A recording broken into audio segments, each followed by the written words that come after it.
No, thanks everyone for being here. And I know we got a big game for the men.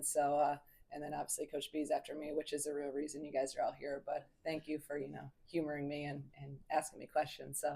Um, no, I'm really happy with where we're at. Obviously, just been through a lot with, the injuries and everything, but could not be more proud of this group and the resiliency. And I think we're playing really good basketball right now. I think we're playing really together, sharing the ball really well. Obviously, didn't play well against Michigan State, but besides that, this stretch has been good and figuring out how to play with this group together and had a really good performance on defense and offense up at Northwestern. And now we have another big one tomorrow night against Purdue where, we got to have that same urgency to start the game and hopefully, continue to have that defensive intensity, which has set the tone for our offense to get going. We had 50 points, the other night in the first half. Hadn't had that in a while. So hopefully we can just continue playing basketball that's very together and just defensively and rebounding. I've just been really, really happy. Again, take out that Michigan State game.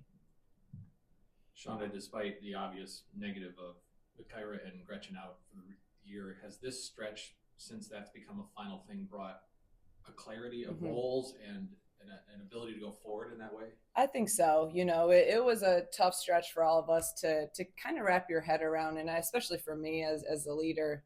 Okay, we're not going to have them, right? So you kind of have to get through that, and then I think after that Minnesota game, I think everyone just is like, okay, they're not playing, they're not. So you still continue to play, and everyone just has really just embraced their role and stepped up in their role and taken on more.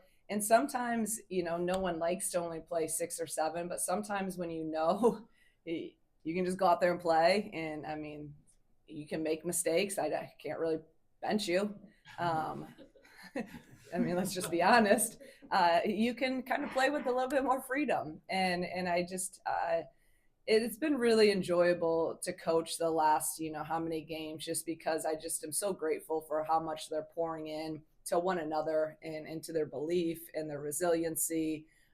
When something, adversity has happened, we've really just stepped up and I'm really, really proud of them. So we got a long ways to go. We got a lot of hard games left, but we just take it one day at a time and try to be the best versions of ourselves in that day. And for the last couple of weeks, we've done that pretty well, besides maybe one game. John, I feel like at various points in the last year, we've asked about starts the other way, and they're kind of slow. So what's unlocked for you guys to come out and maybe get some of those early punches? It's funny, Joe, because I was looking and we've had our best starts the last couple of weeks on the road. We came out on fire at Indiana. We came out on fire at Northwestern. Even Iowa, we got down early. So I don't know what that is. That's an interesting kind of, trend that we've had. Michigan State obviously just wasn't our day and just they're good and we couldn't match up with what they were doing. But, I think we've put such an emphasis on our starts and our first quarters dating back to, last year when we struggled with that. We know that, I talk to them all the time about coming out in the first battle, which is the first 5 minutes, and really, us being the first ones to punch and to really be in attack mode and set the tone with the urgency and the intensity defensively. And I think we've just kind of, we've bought into that and we've done a much, much better job. Our first quarters have been good. Our first battles have been good. And then the last probably 3 weeks or so, we've gone back to our fourth quarters where in practice, every day we have a scrimmage with the fourth quarter.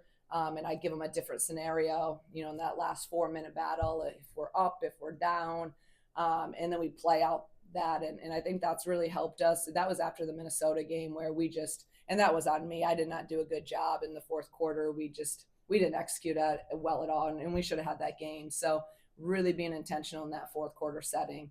So really kind of working on the first and that last battle, the last probably month or so. Shauna, obviously Barry and Jazz you brought in because they're talented, but what have you learned about them in the last month or so since they've had to step up? Yeah, I think that's the two that you really have, reaped the benefits of some injuries because again, if you have a couple more players, and I just know me and probably a lot of other coaches in the country, when you have someone that's a freshman or someone that's younger and, they haven't they had that sweat equity of you kind of know what they're doing and that trust where if they do make a mistake, maybe you pull them a little bit quicker where now they've just really been able to play through a lot of things. And to be honest, they haven't really made a lot of mistakes where I'd even want to pull them, but they've really just stepped up. They're confident. They're playing both at a really, high level in their own way to help this team. You can see them daily getting more confident in practice, and then you can see them every game getting more confident. Barry obviously has had a couple of really big games. She had that sequence at Indiana, that 5-point stretch in the fourth, that she just didn't look like a freshman. The confidence she had to take those shots and to make those shots was really, really impressive. So they've been huge for us, and we're going to continue to need them to continue to step up their game as we go through this last stretch of Big Ten play. John, I know last year reference with Makara just maybe impacting the game by facilitating maybe when her shots aren't coming in, but for Jen too, maybe have you just seen that development from her and maybe that facilitating can unlock other parts of her game as well? I think you're spot on, and the more I just keep evaluating and rewatching our games that were, I just finally got, because I jumped right into Purdue after Northwestern, and I just finally this morning rewatched the Northwestern game and kind of broke that down. And she's just playing with such great patience and she's seeing the floor really well. She's thinking facilitate. She's picking her spots of when we need her to score, when we need her to just run the team. And that's a new role for her, really. She's getting to the free throw line at a high rate, which she hasn't really done in the past. Usually we're running her off stuff for threes. She's just scoring in a variety of ways while also really, again, running our team, getting us set, getting us into to offense. And I think we're being very intentional, even probably more so than last year with like running offense. I don't think we're taking as many quick shots, which sometimes they're great when you make them, but then when we don't make them, a lot of times they're runouts for the other team. So Jen's growth and how she's really took on this role has, again, been super impressive and just really proud of her. Shauna Lombard, she's been shooting the ball like really well. Play one to get your thoughts just on Purdue in general. Yeah, they're another. I said this about Northwestern. I know, and we never take anyone. We understand this league. We understand everyone is good. I mean, Northwestern doesn't have a win, and they were up 16 points on ranked Minnesota with 6 minutes left in the game before us. They probably should have beat Indiana the previous game. Like Purdue's the same way. Like Purdue has a lot of really talented players with, Lombard being one of them. And so this is a dangerous team. And we haven't, the last 2 times we played them, we've lost to them. So I've not beaten them in my time here. So we're not taking this team. I don't care what their record is. Everyone in the Big Ten is a capable team. And they have a lot, like I said, she's one of them, just a dangerous player that can score at all 3 levels, shooting a 3 at a high level, gets to the rim, scores in the mid range. We really have to do a great job on her and be able to really, I think the physicality, we need to be really, really physical with her and try to neutralize her early to not give her any confidence, especially, again, in that first battle, that first quarter. Shauna, you said the other night that, you thought what was happening for Corey Allen at Northwestern was going to happen because her last 2 days of practice. Just what has gone right for her in this sophomore year that really allowed her to have a better year? And she implied that there might have been a confidence problem versus her freshman year. I just think any freshman, it's a lot of confidence. Everything's so new and expectations, standards, the intensity of everything. My demand to defend, the demand to play with high energy. I mean, it's a lot as a freshman when you can just go into most high schools, you can go into practice and you're the best player and, you just don't have those standards. So I think she's finally understood that. And like I told you the other night, she had 2 of their better practices. And what I mean by that is just energy, intensity, defending, locked in, really seeing the floor, a more calmness to her. So I think that, again, someone that's, use this should be an opportunity for someone like Corey to, she's getting these minutes. Now, what are you going to do with them? And the other night she was really, really productive. So that's going to lead to more minutes, more confidence between her, with confidence that I have in her. And then the confidence and trust also is developed in practice. And that's where she's just been much, much more consistent in terms of what she brings every day. Along those lines with Corey, she's listed as a guard. I'm pretty sure she's a guard, but she plays the 4 for you at times, and she had 11 rebounds. Like, what's that versatility you have for such a short bench to kind of allow for you?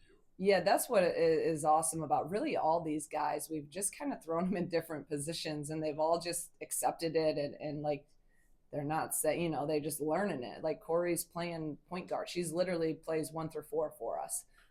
And what I've been talking to her about it, and I said this to Matt the other night after the game, how do you impact winning, right? Like, what are you doing to impact winning every single time you're out there? So I don't need that to be, you know, 15 points. If you give me 15, that's great.